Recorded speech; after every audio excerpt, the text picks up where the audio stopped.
Parte ng kaunlaran ay ang patuloy na pagbibigay ng basic necessities, kagaya na lamang ng pagpapatayo ng mga dekalidad na tirahan para sa mga komunidad. Upang malaman kung paano tinutugunan ito, panoorin po natin to. Sa patuloy na pag-unlad ng Pilipinas at ng buong mundo, isang mahalagang aspeto ng kaunlaran ang pagkakaroon ng maayos at dekalidad na mga tirahan at pasilidad para sa kalusugan at kabuhayan ng bawat mamamayan. Ang pagkakaroon ng sapat na pabahay at mga serbisyong medikal ay hindi lamang nakatutulong sa pagpapabuti ng kalidad ng buhay, kundi nagsisilbi ring pangunahing dahilan sa pagpapalago ng ekonomiya. At kaugnay nito, kamakailan lamang ay nagkaroon ng signing ng Memorandum of Understanding para sa isang malawakang development project sa Guam, USA. This would cater to around 12,000 housing units. We have an additional service.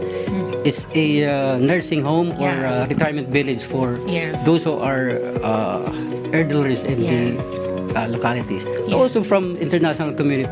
Ang naturang partnership ay isang mahalagang hakbang para sa pagpapalakas ng international development cooperation at pagbuo ng mga oportunidad sa trabaho. Dahil inaasahan itong magbibigay ng hindi bababa sa 3,000 na trabaho para sa mga Pilipino. Kabilang na ang mga manggagawang Pilipino sa Guam at sa mga naghahanap ng mas magagandang oportunidad sa ibang bansa. With this, our desire is only one thing.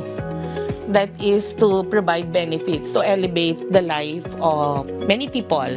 Ang Memorandum of Understanding ay nilagdaan ng mga personalidad na sina Mr. Mark Anthony Lacap at Engineer Restituto Abad Jr. Ilan sa mga obispo mula sa Catholic Bishops' Conference of the Philippines ay naroon rin bilang mga saksi sa makasaysayang kaganapan.